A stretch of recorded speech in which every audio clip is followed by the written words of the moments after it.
Naga, Luzon, Visayas at Mindanao, maging sa buong mundo mga kaibigan. Mapanood din tayo live sa mga nating official website and www.bomboradio.com. So makikita rin nyo ng visuals. At mga kaibigan, mula rito sa Palasyo ng Malacanang po ang Anchorman, si Bongbel Maracol.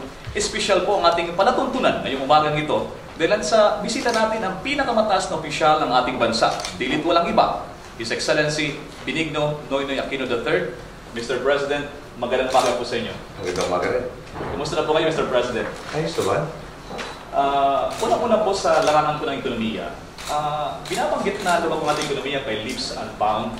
In fact, may mga pagbati po, World Bank, yung mga rating agencies, at ang inyong po mga economic managers ay binabanggit na the fastest growing economy sa region po ng Asia. Paano nyo po natin itong susustain sa palagay nyo po, in the light sa gitna na rin ng mga malaking paghamon sa ating bansa at sa buong mundo, Mr. President? Para natin susustain, paniwala namin pinaka-importante talaga yung greatest resource of the Philippine nation is the people. So marami tayong investment sa ating mga mamamayan. For instance, sa education, yung sa health. Sa health, for instance, mula nang umpisa tayo, parang 300% increase sa budget nila.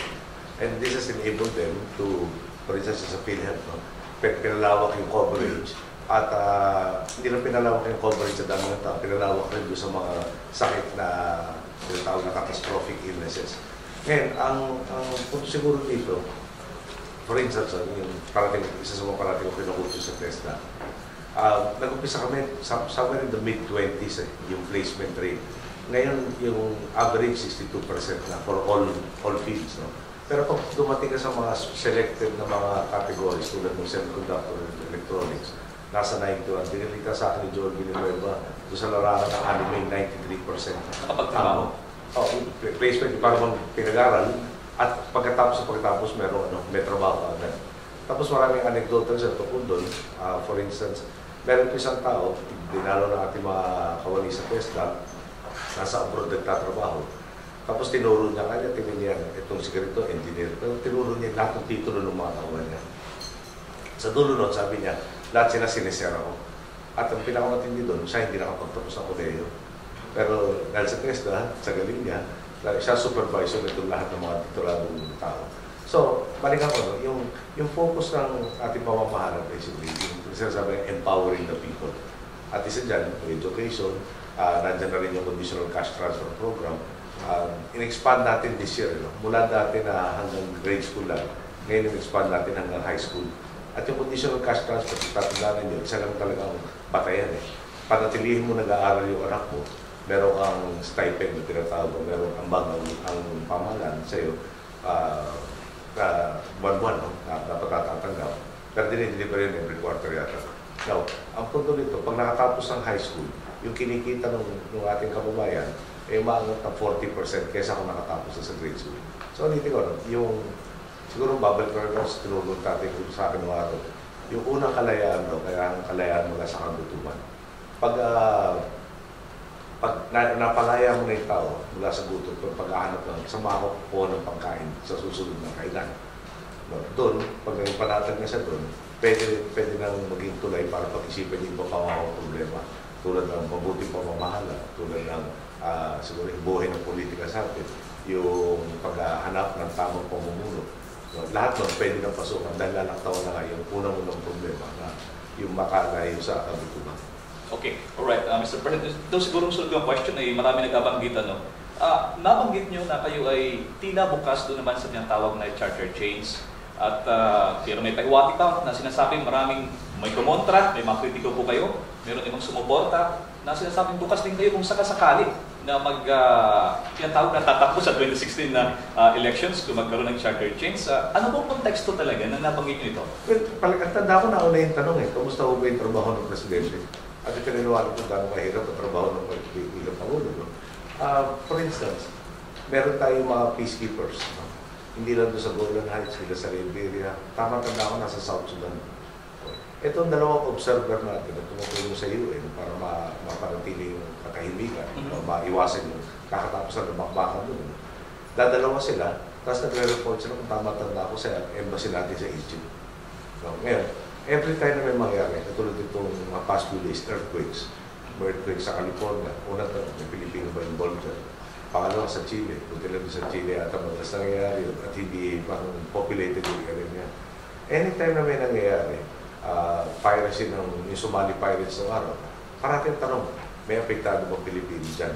Pero doon sa problema natin dito, nasa typhoon season tayo ngayon, kakatapos si Glenda, sinerte tayo pagkatapos ng medyo pihit na tumawag yun, at muna tayo sa kaway, baka naman bumalik pa yung iba dito. Pero ang punto nga, mahirap ng trabaho ko. Hindi masyadong malayo sa panahon ng nanay ko. Parang sabi nga, panahon ng nanay ko, parang mahiritulan natin sa isang kusinero. Yung kusinero may recipe, nandyan lahat ng sangkap, na ilabas niya yung masarap na pagkain, competent siya. Ang nanay ko kasi parang nung panahon niya, paglipat mula sa diktadura pupunta demokrasya, binigyan na ng tubig, tsaka asin, tapos sinabi gumawa ka ng sinigang. Medyo mahirap talaga gawin yan. So, medyo nakaangat naman tayo mula doon sa sitwasyon na yun. Pero pareho pa rin, talaga madugutot naman. Parang dito, may araw na nararamdaman mo ng gusto, yung sinasabi ng mga Amerikano, kasabihan lang, kung gusto mo raw makabawi sa isang tao, hingayin mo pumasok sa politika para mag-umpisa ang alba nila.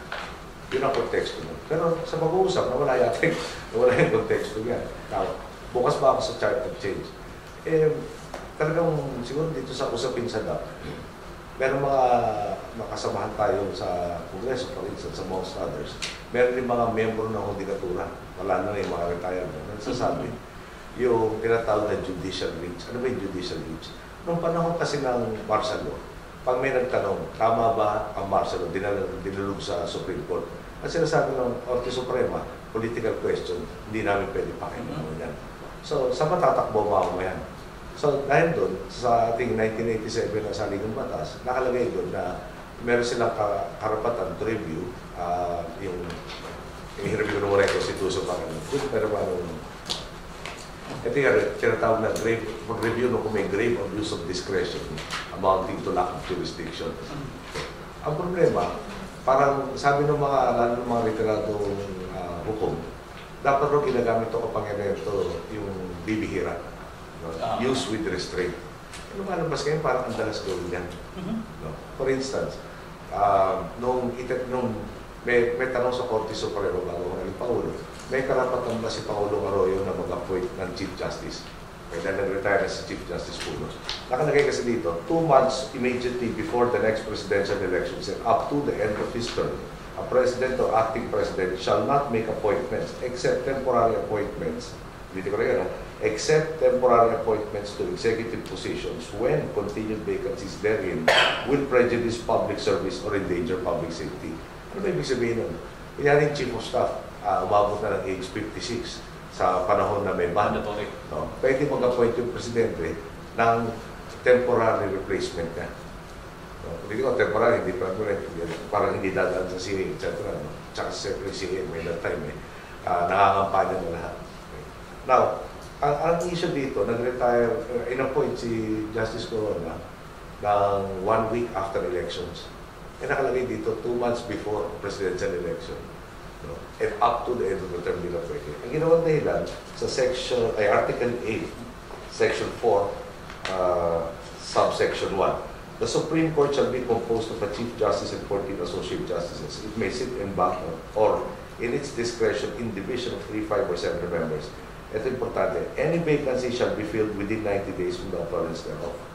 So, ang nangyari sitwasyon, 1 week, di ba? 1 week after elections. Ang kaning para sa presidente mag-appoint ng Chief Justice para hindi mag-violate ito, pagpasok ng panibagong presidente, meron pa sa 45 days. Okay. So, sa korte kasi, parang dapat merong tawag nila, justiciable controversy ripe for adjudication. Parang napaka-hypolotic. Ibig sabihin nun, may kaso na dapat ang dinggin na hukom. So, wala po, sinasabi nung nagbigay pa yung tulot, may conflict raw ito Article 8, Section 4, Subsection 1, at saka yung Article 7, Section 15, na hindi na pwede mag-appoint. Masakit pa dito, sinabi na yung ban sa appointment, ban lang sa executive, hindi raw kasama yung judiciary. Sa akin pong pananaw, kasi nakalagay, no? Shall na. Yung importante sa mga abogado, pag sinabing shall, walang baka pwede ganun, hindi. Inuutusan ka, hindi ka pwedeng magtalaga ng sino mga opisyal na matapos ito. So, ano ibig sabihin nun? Tila na bago yung saligang batas. So, parang nagkaroon ng constitutional change na hindi ka rin surod sa 3 modes na paano ba pinapalitan yung saligang batas. Tapos yung ang punto nga lang nito, no? Parang hindi lahat ng kaso umaabot sa Supreme Court. Pwede sila magsabi, tatanggapin namin yan o hindi namin tatanggapin yan. Kasi sila yung appellate court, nire-review yung mga desisyon. Pag palagay lang, wala kailangan i-review. Pwede na tapusin. Ngayon, dumating tayo dito sa DAP, no, na issue. Lalo na yung tinatawag na dalawang paragraph bago ng dispositive. Yung dispositive yung utos eh. So, doon sa dalawang paragraph na yun, yung bago, at lalo na yung last paragraph, yung paragraph immediately before the dispositive. Meron tayo sa Article 3 ng Constitution Bill of Rights, Presumption of Innocence. Doon sa paragraph na yun, nakalagay doon sa DAP, ako raw, Secretary Bad, other implementors, authors, no? Kailangan patunayan namin yung innocence namin at presume kami guilty. Sa Article 3 kasi, ng Bill of Rights, presumed innocent until proven guilty. Dito binago, guilty until proven innocent. No? So, ang ulit, parang napalitan na naman yata yung saligang batas dito. At may mga ibang paano na ituturo natin na, kumbaga ng martial law, ayaw nilang pakialaman yung question ng tama ba yung pag-impose sa martial law. Ngayon naman pumunta doon sa kabilang dulo, lahat na lang pinapakialaman. At ang mahirap nga niyan, kung pabago-bago yung patakaran. No? Paano ka ba makakasunod sa patakaran? Kaya nandun nga yung halimbawa ginawa ka. Nagtakbo ka sa ospital, pumarada ka, dinala mo pag may pasyente kang dadali sa emergency. Paglabas mo, sinabihan ka no parking. Kasi nanap ko, saan yung karatula na no parking? Bukas ikakabit dyan. Pero may kaso ka na. Pero hindi palang dahil rin dyan. Yung lahat ng batas ng tawag na prospective. Ibig sabihin, ginawa mo yung batas ngayon, no, mula ngayon hanggang sa hinaharap, valid na siya. Hindi pwede may batas ngayon, tapos sa asunto yung may tao, doon sa ginawa niya kahapon, o nang lumipas. Ang pwede yung exemption doon, pag binabawasan yung penalty sa akusado. No, yun po yung sistema natin. Pero dito, parang nireview yung ginawa namin dati, at hindi pa, sa pinipili ko, meron kasi sa admin ko, may basihan ba sa batas yung ginawa namin sila. Nakalagay sa section 39 ito, na pwede ka maglipat na savings from any item in the General Appropriations Act to any other item. Yung 39, nilift lang do sa isang concurring at saka dissenting opinion, isang justice, nilift yung section, hindi talaga diniscuss. Basahin mo yung main decision, basahin mo yung concurring at saka yung dissenting, wala nang di-discuss mo. So, ang hirap nito, sinunod namin yung batas ngayon, ang constitutional law yung act namin. So, parang tanda ko, dapat yata i-declare ang constitutional muna yung batas na sinunod namin bago masabi, therefore, our act is unconstitutional. Pero dumiretso, act namin ang constitutional, yung batas, tapos ang patisipasingan namin, hindi tinakay. So, balik tayo dito. Mukhang sumobra naman yata. Nung sa akin, walang pakialam, lahat pinapakailaman, at yung magpapakailaman lang, ang nagiging mahirap lalo patatagin yung gobyerno. So, Mr. President, so open tayo sa reach. Yung judicial reach na binabanggit. Yung judicial reach mukhang dapat yata i-review. Lagyan ng hangganan. So, walang kinalaman to sa paglalayo na mapalawig to yung termino nyo po beyond the 2016. Ako ba nag-aambisyon na pahabain? Kasi nanganak na rin yung issue, Mr. President, na issue kakalabanin kayo ng inyong Vice President. At the end of the day, yung meron ba tao talaga magsabi, amin na, nagbigay ko sa akin lahat ng problema din po. Parang from now until the indefinite future. Sinabi ko naman, una ako ito, hindi ako masamiste. Pero at the same time, no, sabi ko, makikinig ako sa ano ba utos ng mga boss natin. For instance, in the last 2 weeks, nagpunta ako sa Cagayan. No? Pinasinayan natin yung pagbubukas ng mga kalsada maglilig sa Cagayan at saka sa Apayao. At doon sa crowd, may sumigaw, isa pa akong termino. Hindi ko naman nakita kung sino mismo magsalita. At buti lang, hindi naman silang iunan ng lahat ng nandun or hindi nakisabay. Parang spontaneous. May pununtahan akong burol. May lumapit sa akin, hindi ko kakilala. Sabi niya sa akin, huwag po niyong iiwan yung Pilipinas. Sabi niya, iiwan mo yung Pilipinas. Tapos, ibig sabihin pala doon, kailangan, tapos sinulit, kailangan parami ko kayo, kung kailangan nyo, dapat tuloy na ninyo. So, pwede ko ba sabihin naman sa kanilang, hindi ko parang, kung personal lang, pwede mo sabihin sana, ay, meron tayong hangganan. At trabaho natin hanapin yung kapalit na magpapatuloy. Kasi sinasagot naman sa akin doon, paano mo nyo magagarantya na itutuloy nga yung ginawa ninyo? Para naman baka may 6 na taon yun, nagmakasunan tayo, tapos balikan mo tayo sa dati wala nangyayari. So, kailangan ko rin naman masagot yun. So, totoo yan, sa ngayon, talagang kukonsulta tayo sa iba't ibang sektor. At tinatanong natin, no? ang pinaka-board, paano ba natin masisigurado na mapagpatuloy yung lahat na umpisa natin na maging talagang permanente na. Okay, Mr. President, kamusapin po, may mga pagkilos din na tinatawag ng mga People's Initiative. Kailangan pa ba itong mga inisyatibang ito para matiyak na wala yung pork barrels sa ating budget o para doon sa ating mga mababatas? Ano kayong masasabi nyo rito? Kung sinabi natin, dapat wala na yung PNAP, no? As PNAP. Pero babalik pa rin tayo dito. At may mag-criticize naman sa akin dito. Yung lahat ng distrito natin dahil sa PNAP, merong katiyakan na may minimum na mapupunta sa distrito na pagdurukan ng mga sabihin natin, parochial concerns. Nung nag-umpisa ako, babalik ako, sana mapakinggan naman, pag lalo na makakita ko. Noong 1990, ang posisyon ko, ayaw ko sana pumasok na sa PNAP. At pinapitan ako ng aking mga kapitan, mga barangay council, sabi na sa akin, at mga totoo yun. Kaya sabi na sa akin, kung hindi ko tayo madadalo ng presidente, na mga membro ng kabinete, nakita yung problema natin, at nag-commit na tutugunan, eh wala akong mangyayari sa atin. Ano ba ibig sabihin nun? Yung Tarlac, 1.5 hours away. Tarlac City, 1.5 hours away from Metro Manila. Dinatang ko, may mga lugar, walang kuryente. Lalakad ng kilometro yung mga bata. Pag sinabi ko kilometro, lampas 10 kilometro in certain instances. Yung perpetual na pagbaha ng MacArthur, no? Dahil mas mataas yung Tarlac River sa kanya. Para pati yung sa pagre-repair, panahon na yun, kailangan pa ng official development assistance, yung overseas, no? Na para tuloy yan. Sa totoo lang, yung PNAP ng panahon ko, sa distrito niya, ultimo yung national concern ito. MacArthur Highway. National road yan. Obligasyon ng DPWH. Dahil yun ang primary nating ruta mula NCR papunta doon na ilagay sa masaayos. Pati yan, dinami yung PNAP namin. Dahil makabawas ka ng pagbabaha, meron tinatawag na Masalasa Creek. Malaki-laki napunta sa pagsasayos ng Masalasa Creek. Nawala yun sa mga barangay. Dahil nga, yung sa kalapit mo, pwede ho ba yung tugon na ito sa Lutsano, wala kaming pera. Hindi naghanap kami, at yun na nga, ipunong namin para makinabang. Hindi lang yung Tarlac, no? Pero pati na lahat ng dumadaan doon. Yung baha, ulitin ko, no?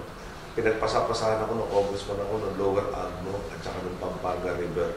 Sino may responsibilidad dahil nagtatanong po itong mga ilog na ito sa Tarlac. Pag rumagasa sa amin, dapat may flood control. Punta ka doon sa dalawa, ituturo ka doon sa kabila. Hindi namin responsibility yan. So, hindi ko lang, no? Yung kaya kalabang ka ng administrasyon, kakampi ka ng administrasyon, may pangangailangan ng komunidad mo, sana natutulungan. Sa akin, minabuti ko na puro hard. At sabi ko, hanapin sa akin yan lahat. Gusto ko maituro. Saan napunta? Ay, yung kalsada dinaanan mo, yung eskwelahan ng o yung kuryente.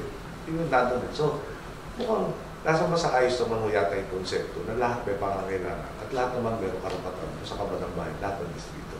Ngayon, may nang-abuso, tama. No?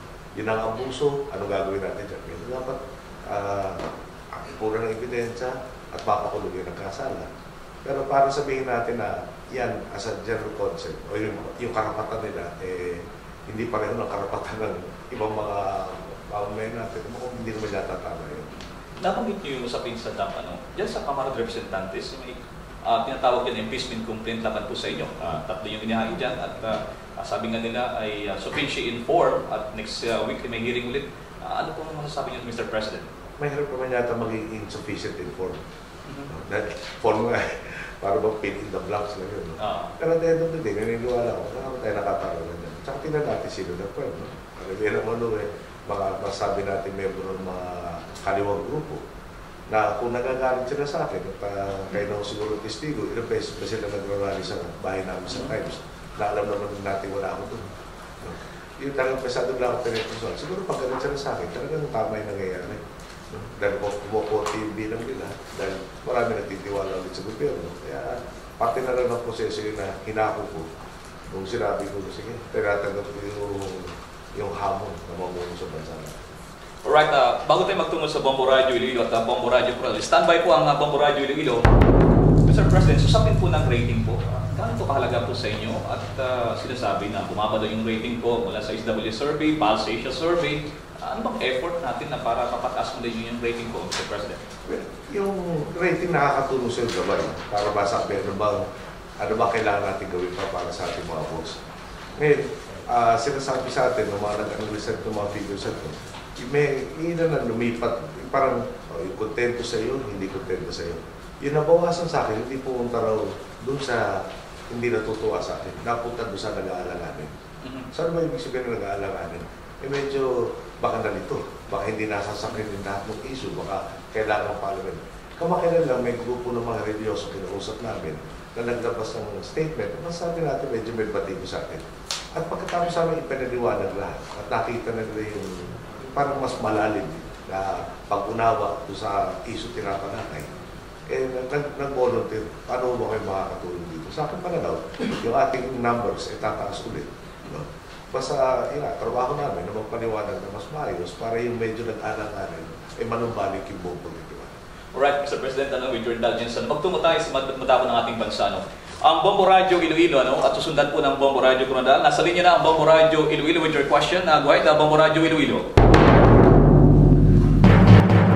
Maayong aga, Mr. President. This is Bombo Henry Lumawag ng Bombo Radio Iloilo. Ilang mambabatas at personalidad na po ang nakakulong dahil sa pork barrel scam. Isa po itong magandang development sa reform at anti-corruption agenda ng administrasyon. Pero sa kabilang banda ay marami po ang nabitin dahil mistulang tinarget lamang daw ang mga kalaban habang hindi na tinuluyan ng Department of Justice ang mga kaalyado. Ano po ang masasabi ninyo rito, Ginoong Pangulo? Well, number one, hindi naman tamang sabihin na natapos ng Department of Justice. Tuloy-tuloy po yan. Pero sa totoo lang, sa sistema natin, ombudsman nagpapail ng kaso, tumutulong lang ang DOJ. Ngayon, yung unang tatlo na kasong naisampa, paniwala natin may mga matibay na ebidensya. Dahil yung paulit-ulit nga akong nangyari. No? So mahirap na natin masabing baka nagkamali minsan. Tingnan paulit-ulit yung pagkakamali. So, obligasyon namin, magsampa ng yung tumulong, magsampa ng kaso na siyang yung mapapatunayan sa korte. Ano ba ibig sabihin nun? Pag nagsampa ka ng kaso na mahina ebidensya, na-absuelto yung taong gusto mong usigin, na kumbinsido ka na may ginawa talagang kasalanan. Pag mahina ebidensya mo, na pawalang sala siya, hindi mo na pwede balikan. So, kung nagsampa tayo kaliwat ka ng kaso na mababaw at nawala isa-isa, na-dismiss lahat ng kaso ito, palagi ko mas magagalit ang taong bayan sa atin na gumawa tayong paraan na mapawalang sala yung mga may sala. So, tinatrabaho na mabuti ng DOJ, lalo na ng ombudsman, na masampahan ng tamang kaso, na binabaka pa ng tamang ebidensya para, sabi ko sa paulit-ulit, pakicheck na po yung mauna natin sinabi, makakumpisa natin. Hindi yung pagsasampa ng kaso ang batayan kung talaga nagtagumpay ang ating anti-corruption efforts. Yung nagpakulong tayo, yung nasintensyahan ng korte at nadala sa kulungan, yun ang batayan kung nagtagumpay tayo hindi. At yun, minabubuti namin na maniguradong mangyari nga yan. Standby ang Bombo Radio Tacloban. Magtungo naman tayo sa may bagay ng Bombo Radio Coronadal with your question. Go ahead, Bombo Radio Coronadal. Maayong aga sa imo, Mr. President, Benigno Aquino III. Ako po si Bombo Ray Ligario ng Bombo Radio Coronadal. Mr. President, ano na po ang update sa ginagawa ninyong review sa Bangsa Moro Basic Law Final Draft? Ano po ang timeline ninyo na finally ay maihain na ito sa Kongreso, Ginoong Pangulo, sir? Maayong aga. Yung may meeting tayo bukas, hindi ako nagkakamali, no? Talagang masusing inaaral bawat isang section at bahagi nitong Bangsa Moro Basic Law. Dahil hinahabol nga natin isang panukalang batas na maibibigay sa ating mga kapatid sa Bangsa Moro yung kanilang inaasam-asam at binibigyan rin naman ng kapanatagan ng loob yung mga kapitbahay nila na sa mga apekto nitong batas na ito. Ngayon, may kasabihan ulit ng mga Amerikano, the devil raw is in the details. No? At walang pinagtatalunan doon sa mga imbatayang prinsipyo. No? At ngayon, yung pag-ilipat ng batayang prinsipyo yun doon sa mga specifications sa batas, yun medyo nagkaroon ng konting mas matinding negosasyon. Pero paniwala ko na malaki na na-resolve mula noong isang linggo at baka naman ayoko makakuno hanggang hindi ko tangan. Pero masasabi ko sa inyo, ang laki na ng inabante na mukhang may susulong na natin, may hain na sa Kongreso sa mga, sana sa lalong madaling panahon, yung isang panukalang batas na sinasangayunan ng lahat ng stakeholders. Mr. Fernando, follow po lamang doon sa question ng Bombo Radio, nanatili ba yung timeline niyo po na at least by first quarter of next year, 2015, ay may pasa ito ng Kongreso? Well, Hindi, teka, first quarter next year. March. Hindi, hinahabol natin, may plebiscite tayo end of this year, kung pwede. Okay. No? At depende nga sa talakayan ng Kongreso doon sa batas. Dahil ang hinahabol natin, magkaroon ng 1 year and a half man lang na maipakita ng transitional authority kung bakit mas angkot yung sistema minumukay na sa pagpapatakbo ng Bangsamoro. Okay, alright. Standby rin ang Bombo Radio Tugigaraw, no?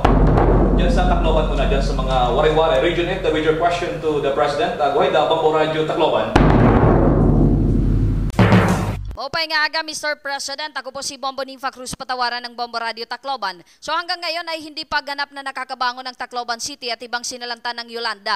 Magkakaasa ba kami dito na matutupad as scheduled ang rehabilitasyon sang-ayon sa isinumiting plano ni Secretary Ping Lacson? Well, nasa batas po kasi kailangan post-disaster needs assessment o PDNA. No? At medyo natagalan na mag-submit ang ating mga lahat ng LGUs. No? Pero ang last na sinabit na sa akin, masabi partial, pero yung partial, ito yung pinakamalaki na asalata, kasama na po ang Tacloban.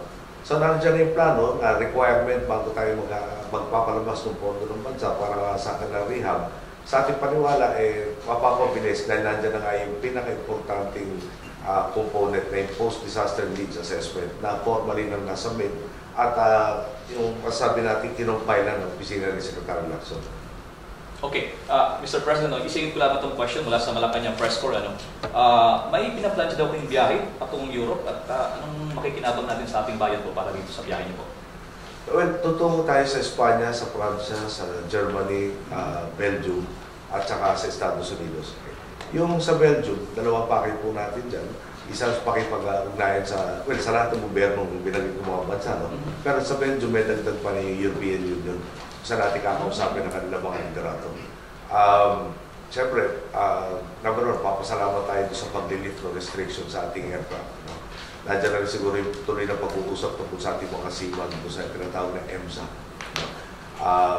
Mas malalim na ugnayan po. Marami tinutulong sa ating European Union, pati kasi Yolanda and amongst other things, pati rin sa ating peace efforts. Okay. Pagkatapos yan, siyempre, lahat itong mga bansa ito, hinahabol natin yung dagdag na trade o komerso. Marami mga kumpanya nagpakita ng interest na mamuhunan lalo na ngayon. At first time natin babiyahe dito sa mga bansa ito, kung saan, dalawang pakay, one, as usual, makipag-ugnayan ng mas mabuti dito sa mga bansang binanggit. Number two, kung komerso nga mapalawak. Ayaw ko magsalita kasi nung talagang para mawati masabi. Ayaw ko sabihin sa inyo yung inaasahan natin mga investments sa papasok. Dahil baka may kasabihan na hanggang hindi pa nangyayari baka mausog. No? Sabi ko na lang sa inyo na talagang yung biyahe lalabas ng parang tagalawang araw lang kada bansa. No? Talagang ang biroan nga ng ating mga kasama dito, karamihan ng tulog yata sa aeroplano. Pero sulit yung pagod na yan sa inaasahan natin ipapasok na investors dito, lalo sa manufacturing. Pag sa UN naman, inampake natin sa Amerika, yung global climate change, no? Ang may summit sa September, kung saan inibitahan tayo ng Secretary General ng UN, si Ban Ki-moon, at inulit ni President Obama, sinangayunan pa ng ating World Bank President, na kailangan ng Pilipinas na siyang maraming experience dito sa global climate change, mauna sa usapin kung saan paano natin labanan itong global climate change o pa-ite yung tinatawag na climate change adaptation. So, ang bagay natin doon, Pilipinas, kung tatawagin doon sa carbon footprint, ay napakaliit. Pero yung sa parte natin sa dinudulot itong mga sakuran to, ay napakalaki compared to yung carbon footprint natin na napakaliit. So, pag punta natin dyan, parang dahil magmukha yung mga malalaki ang carbon footprint, yung mas malaki ang parte sa nangyayaring global climate change na tinatawag, dapat naman mas malaki rin yung efforts para ma-reverse yung nangyayari sitwasyon na ito. So, iba rin yung pagpunta mo sa mga bansa, nakakausap mo yung mga pinuno face-to-face, nakakakilala na kayo. Yung pag kayo ng parang personal touch o pagbabagayan ng loob, mas madali na sa lahat na kailangan yung gawin pag-uugnayan. So, yun ang pakay natin. Tsaka, siyempre sa Europe, no? Leader siyempre si Chancellor Merkel sa European Union. At siyempre, presidente ng Pratt, isa rin sa makikilang ng Henry. At again, meron tayo hindi pa yung nagkaunawaan sa kanila, finally matapos na natin tumakbo sa pinto sa mga pagbiyahe natin. So sabihin po dito ng Western Philippine Sea, ano kayang estratehiya pa nating maaaring gawin? Dahil sa nakapending ito sa UN Tribunal at on the other hand ay ang Department of Foreign Affairs ay mayroon mga diplomatic protest at mayroon naman latest na mga incursion daw dito sa mga ilang isla sa West Philippine Sea, Mr. President. Well, yung isa sa latest na parating sa ating tanggapan, yung dalawang tinatawag na hydrographic ships, no? Nagtungo sa Rectobac. Yung Rectobac, pag-alam na sa inyo, 80 milya ang layo mula sa Palawan. So napaka-liwanag na nasa 200 miles ito na ang zone natin. Ang tanong lang nga dito, yung ano ba pakay nila doon? Yung ano ba minamap out nila doon? Kasi hydrographic raw para malaman yung tinatawag ng bottoms, sinachart mo yung ilalim. Tungo saan? Mayroon namang paratang wala tayong ebidensya. Sa maliwanag, may dalawa silang barko, nandito sa ating exclusive economic zone, at imbis nakakabawas ng tensyon, nakakadagdag to.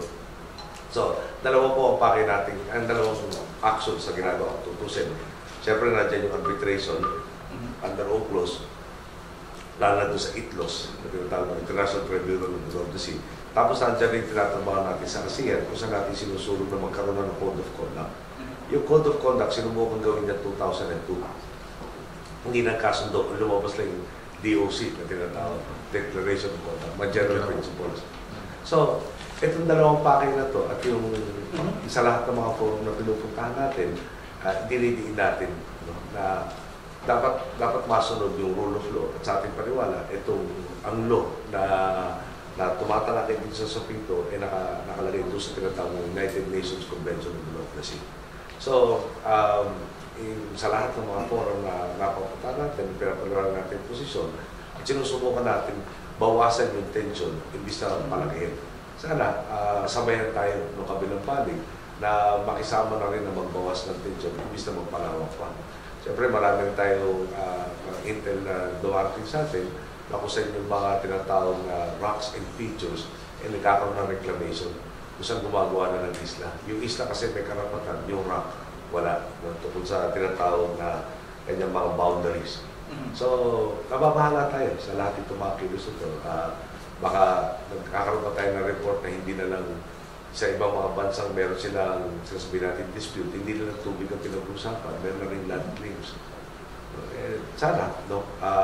Talagang magkaroon tayo ng tinatawag sa English na sense, no? Mula sa kanila na talagang nakatutok sila sa pagbababa ng lahat ng tension at pagre-resolve ng lahat ito na ayon sa tinatawag na international law at sa pakikipag-ugnayan na mahusay sa mga karating na bansa. Alright, sa bang ito magtungo tayo sa may Region 2, ang Bombo Radio Tugigaraw. With your question to the President, nagawin na Bombo Radio Tugigaraw. Nakasta nga Mr. President. Ako po si Grace Carag ng Bombo Radio Tugigaraw. Mr. President, isa po ang lalawigan ng Cagayan bilang rice importer na pinaka-apektado ng rice smuggling. Kamakailan lamang po ay nagkaroon ng aligasyong extortion sa NFA mula sa isang rice importer. Ano po ang maaasahang aksyon rito ng aming mga magsasaka, Mr. President, para hindi naman po lugi sa sektor ng agrikultura? Kaya medyo nabaalala ako, Cagayan, rice importer. Siguro rice exporter ng Cagayan, balik. No? Anyway, yung investigasyon nasa tanggapan na ng NBA, tuloy-tuloy ang kanilang pagsisiyasat ko doon sa aligasyon nitong importer para malaman na kung ano talaga ang nangyari.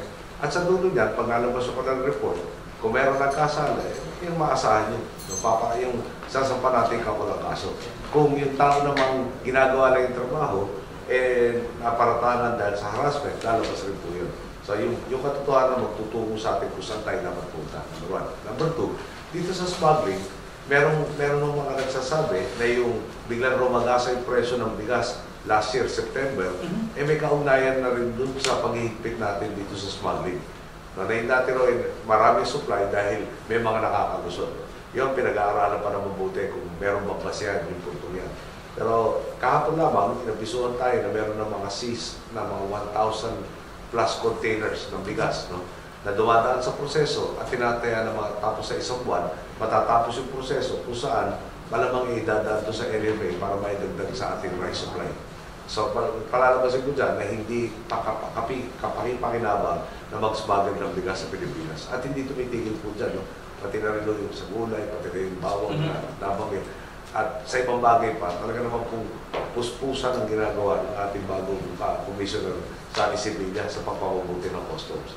Pero, inangaw, yung malawak po coastline natin, 36,000 kilometers po yan, sinusubok natin bantayan lahat.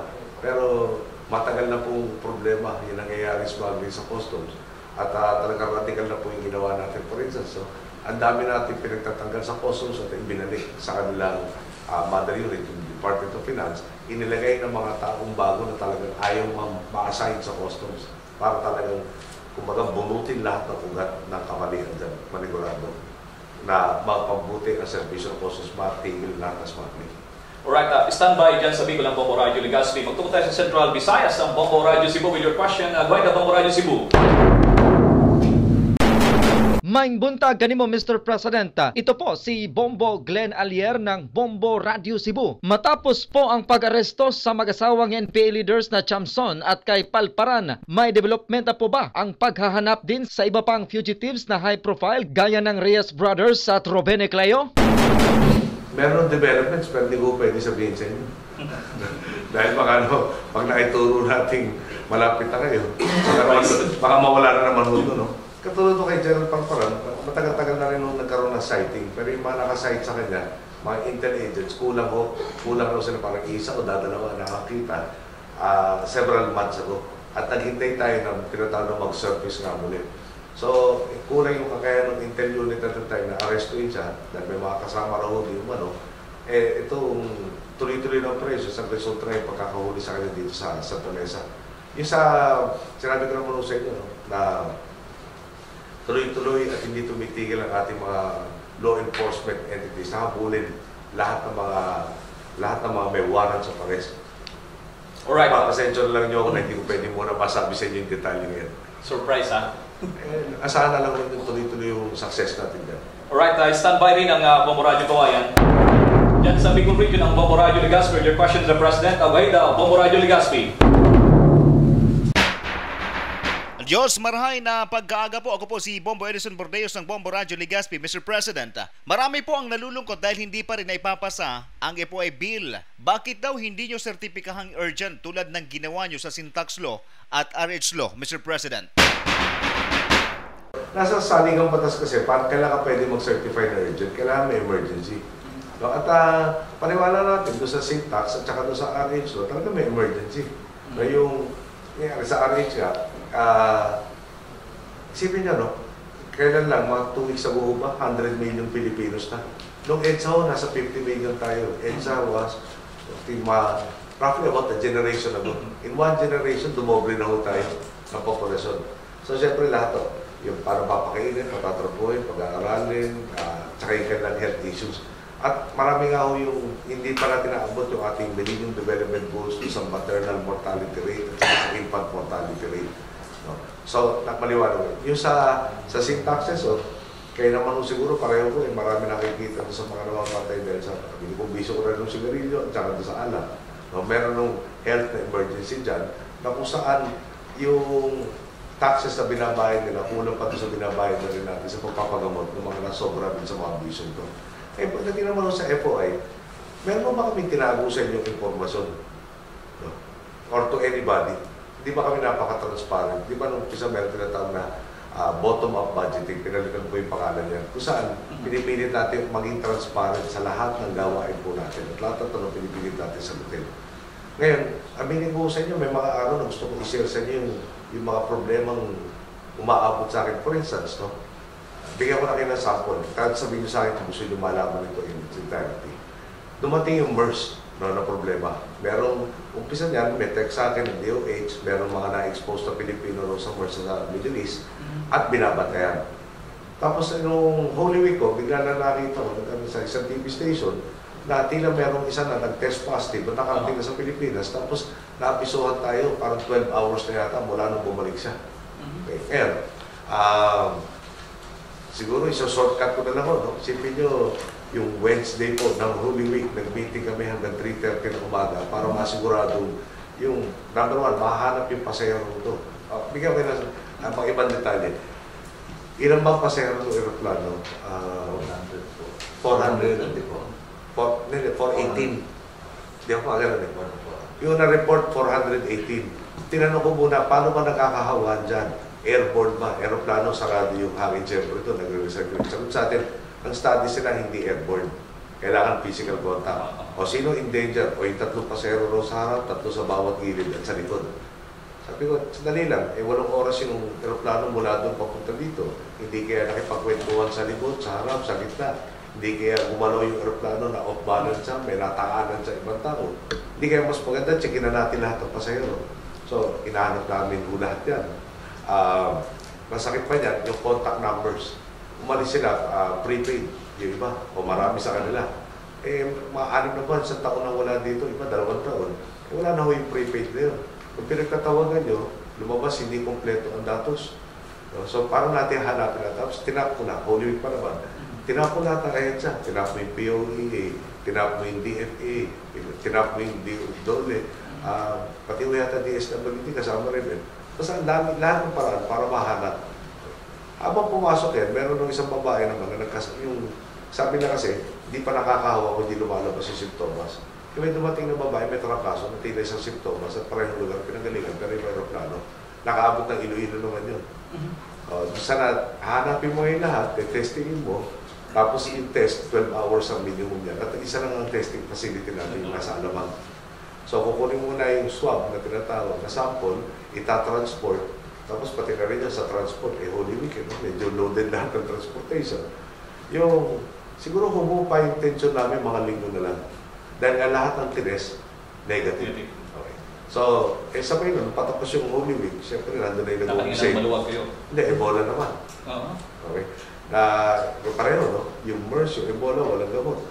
Okay. Pagkatapos yan, nasusunod na linggo, nung medyo, hindi pa naman, sabi yung Ebola, pag tinamatan doon, hindi ka naaabot dito. Yung MERS, medyo, talaga, wala yung passive surveillance sa tinatawag, ginawa natin active surveillance. Ano ba ibig sabihin nun? Yung una kasing proseso nila, kunyari, nanggaling ka sa lugar na yun, baka na-expose ka, tatawagan ka ng DOH, sasabihin, huwag ka lalabas ng bahay, kung may simptomas ka, tawagan mo kami. Sabi ko, teka muna, yung tao, isang taong na nasa Middle East, na bawal yung good time, bawal uminom, etc. Kakarating dito, aawat sa sarili, pag gayaya na kumagana. Yung lahat ng kamag-anak na naghihintay ng pasalubong, hindi mo nasa harapin, mukhang malabo yata yan. Kung talaga meron siya na-expose, baka ngayon mo simptomas, walang gamot yan, delikado, i-quarantine na natin ang buo. So, swerte ko naman, nandiyan yung Chief Presidential Legal Counsel, tsaka natanong ko rin yata sa kay Chief Justice, no, na yung power of the state, kasi merong health emergency, no, na pag ito, talaga simptomas, nagbugahan ka, nahatsingan ka, o sa kamay na, nagdapuan ka, baka may epidemic na walang gamot. So, tinulungan na ako mahanap yung batas, pero Quarantine Law of 2004, na siya bigay sa atin ng karapatan at saka kakayahan para matigil yung pagkalat ng disease. Pero so far, ulitin ko lang, negative na. Pati yung nag-positive doon, pagdating dito, tinest ulit, naging negative na. Swerte pa rin ang Pilipinas. Swerte. Ngayon, hindi pa natapos yun. Dahil yung susunod na linggo, after Holy Week, meron namang misteryosong sakit na nangyari. Sabihin na natin, isa doon sa mga stasyon yun. Na nagtanong ngayon, doon sa lugar, isa sa lugar nila. Yung na-report, 30 tao, nagkasakit. Kumain raw o tumangan na yung karne galing sa kabayong nila may sakit. Ang masakit ito, 4 doon. Sa mga taong nagkasakit, 2 doon sa 4 namatay pa, siya may namatay kabuuan. Hindi kumain nung karneng kabayo at hindi tinanganan yung kabayo. At nagtatanong, pero mula sa hayop, napunta sa tao, tapos mula sa tao, lipat sa tao. So, genetic disease, kung yun ang Japanese encephalitis ang sabi nila. Na tinatesting sa Japan, hindi nag-reply. Eventually, Australia nakahanap. May karamdaman na nagmumula, dinadala ng paniki. Yung paniki, dumudumi, natama sa damuhan, kung saan kumakain yung kabayo, doon nagkasakit yung kabayo. Ngayon, yung, siyempre, paano ba ito? Yung health professional, yung apat kasi health professional, tinitreat nila yung mga tao. Bakit sila rin nagkasakit? Tapos yun nga, nalaman na natin disease, nalaman na yung paano masigurado yung hindi kumalat yung disease ito. Ngayon, siguro tanong ko lang dito sa tanong ng FOI, gusto ba niyo malaman lahat ng detalye habang nangyayari? Kasi katulad ngayon, may bagong study sa MERS na baka airborne na. Dahil parang pinagmularan ako niya camel eh. So, meron isang si farmer nagkaroon ng MERS, meron isang camel na namatay na sa MERS, tapos swinab yung ibang camel na kasama doon sa barn.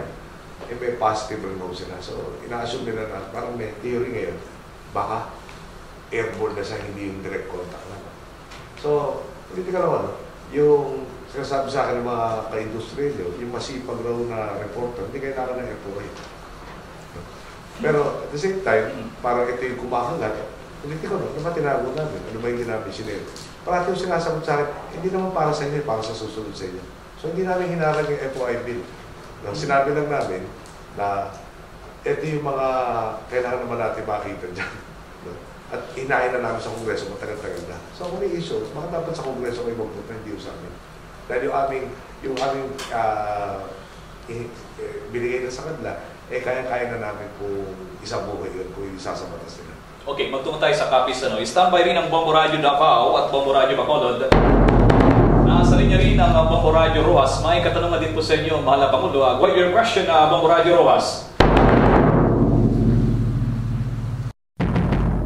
Magandang umaga po, Mr. President. Si Bombo Melvin Galagati po ito ng Bombo Radio Rojas. Napabalita po na maraming politiko po ang gumagamit sa Pantawid Pamilya Filipino Program o 4P sa kanilang personal na interes, lalo na po tuwing halalan. Ano po ang reaksyon ninyo sa panawagan na tanggalin na po ang CCT program dahil bigo naman daw na mababawasan ang bilang ng mga mahihirap sa bansa, Mr. President?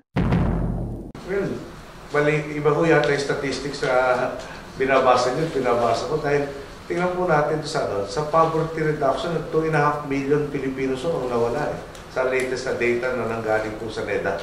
Ngayon sa paggagamit ng politiko, hindi ko sasabihin sa inyo perfecto yung sistema, no?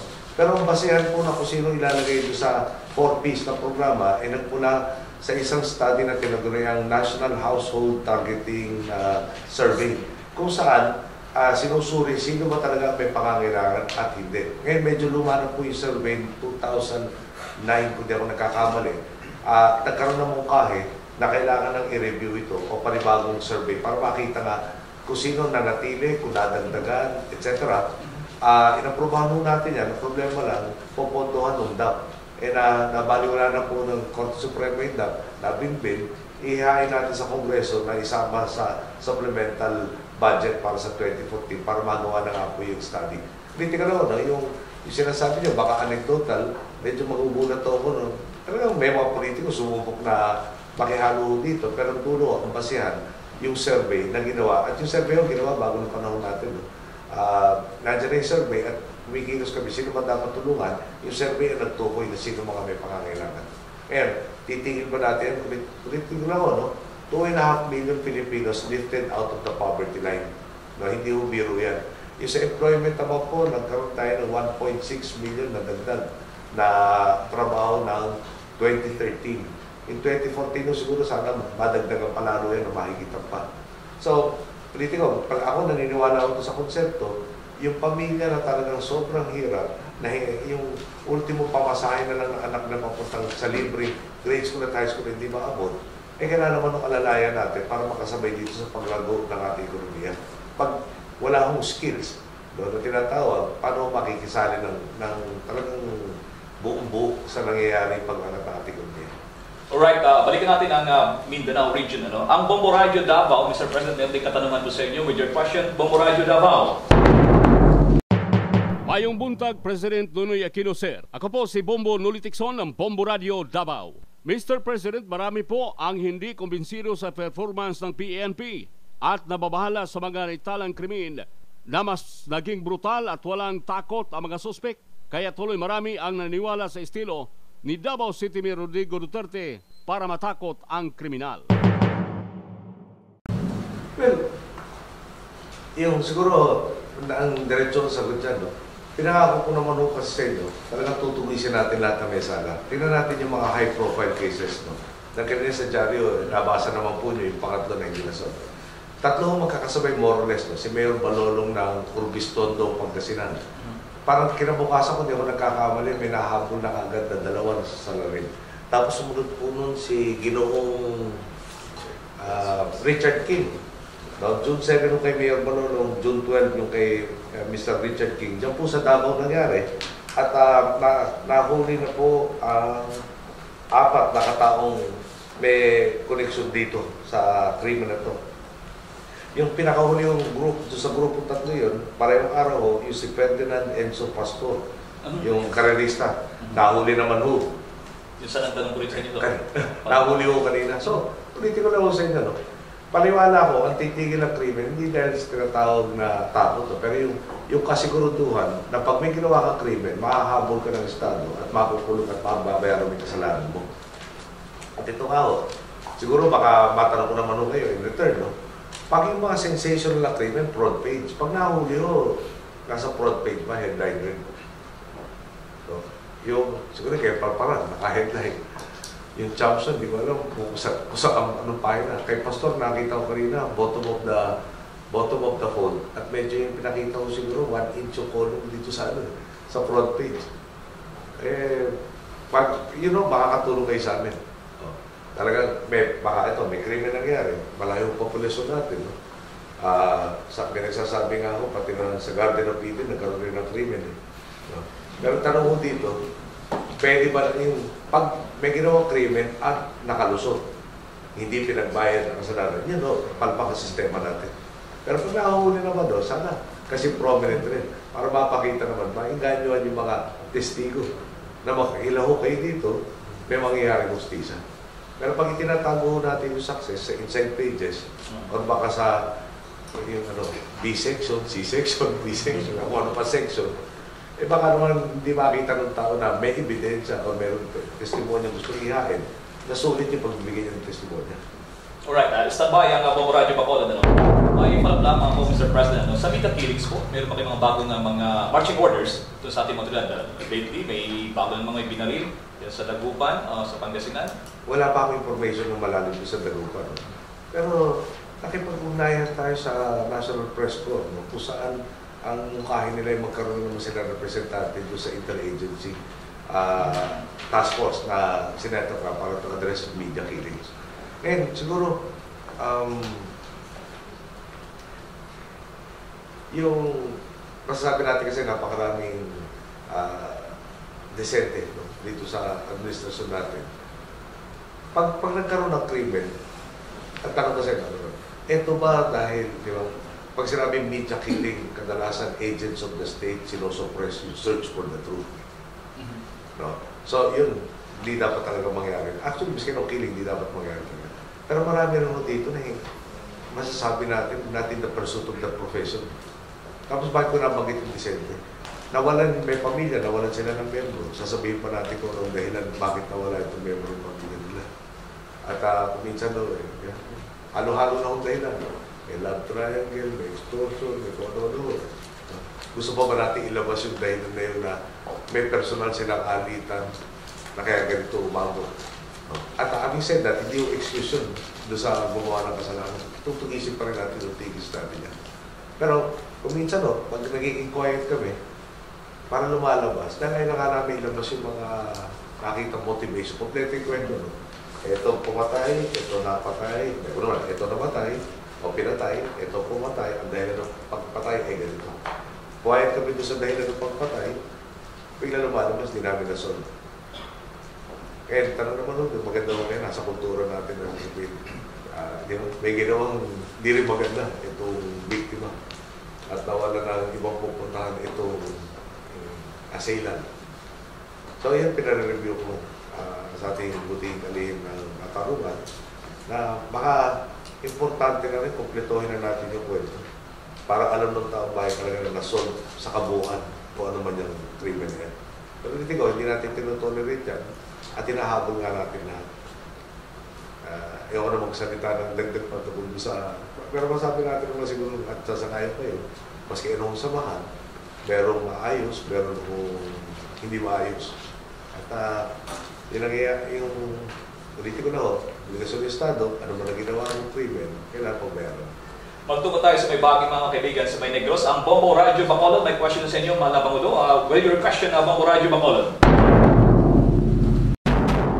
Maayong adlaw, Mr. President. Ako po si Bombo Jazz de Jesus Madrigal ng Bombo Radio Bacolod. Ito po ang aming katanungan. Mr. President, hindi lingid sa ating kaalaman na laganap na ang political dynasties sa bansa, no?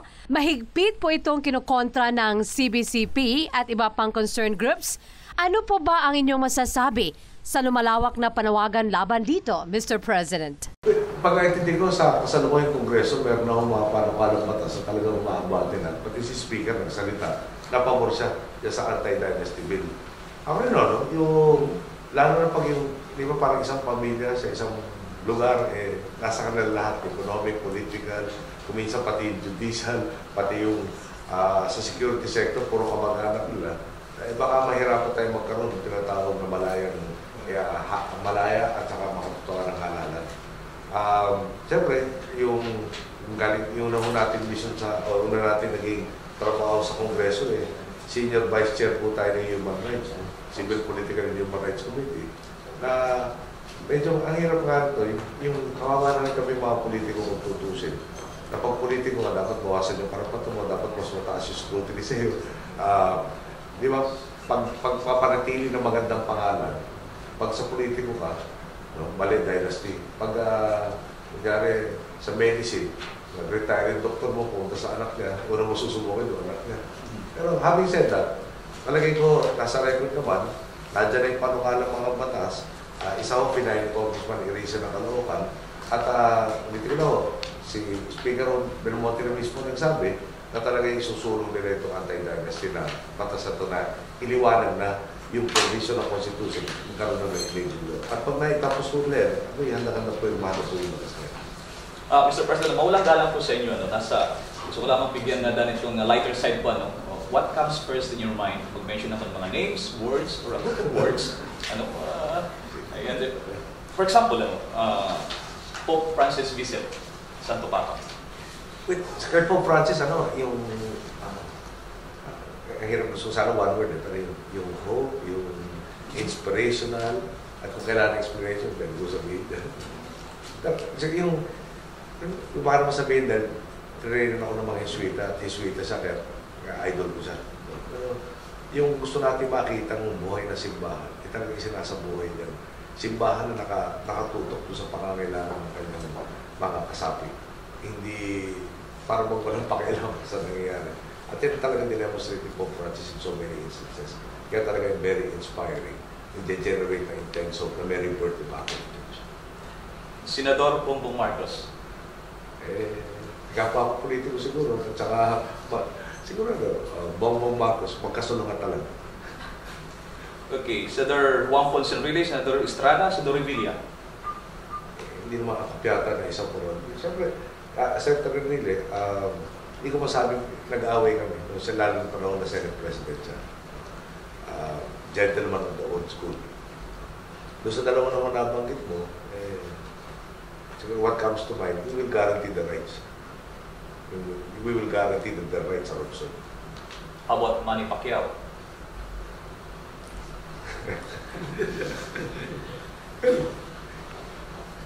Siguro, kay Manny, ibang araw naawa ako sa kanya, sa dami ng pahay niya magkasalungat na kailangan namin. Baka nako-confuse na rin yung tao kung sino ba dapat kausapin, sino ba dapat pakinggan. Pero sana, yung talagang nasa indod na siya na ma-design niya. Sino ba talagang bibigay ng tao ng pahay sa kanya. Chief Justice Sereno or Supreme Court? Mabigat ang tungkulin, maliwanag na matatagalan siya bilang matagal ang kanyang pagbubuhat ng responsibilidad na ayusin yung buong hudikatura. Patok na patok ngayon sa mga social media, mga trending, yung tinatawag na Ice Bucket Challenge. Una mo natin pag-usapin dahil una ko ipo-volunteer si Ray Martin. Okay. Nanang-imagine ko na medyo. Alright, Gilas Pilipinas, almost 40 years, balik tayo sa FIBA World Stage. Yung magandang pagkakataon para makita yung talento ng Pilipino. Yung ugali natin na hindi tayo pasukong tao. Puso, yung ambisyon at yung pagsusumikap tungkol sa ambisyon na yun. Bakit hindi binibigay sa atin, hindi, fed with the silver spoon. Hindi. Talagang pinagsumikapan natin. At sana makita natin sa performance ng Gilas. Nabanggit ko yung puso, kumusta na pang puso niyo po? Due to insistent public demand, baka yung love life niyo po. Ayos naman. Maliwanag na hindi ng priority natin yun. Pinoy, in less than 2 years from now. 1 year, 10 months from now, palagay ko, kasama ko si Ayusek Marpil at saka si Asek Delantal sa July 1.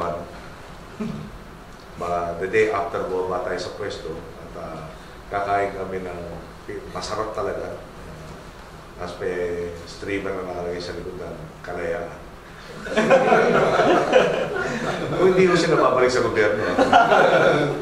Alright, Mr. President, on behalf of our President and CEO, Dr. Rogelio Florete, the management staff of Bombo Radio Philippines, sana po maraming salamat sa pagbigay ng daan po sa amin sa Bombo Radio Philippines. Sana maulit po muli, sabi nga ng kanta. At mga kaibigan, ay mula pa rin dito sa Palasyo ng Malacanang at inyong naging kasama niyo ang Anchorman, si Bombel Maracol. At bago tayo magtapos sa mga Pangulo, pag mga special po, mga bisita, ay pinabigyan ng ponlakansa namin with your indulgence po at pagbibigay galang po sa inyo na ibang yung drum namin masarap.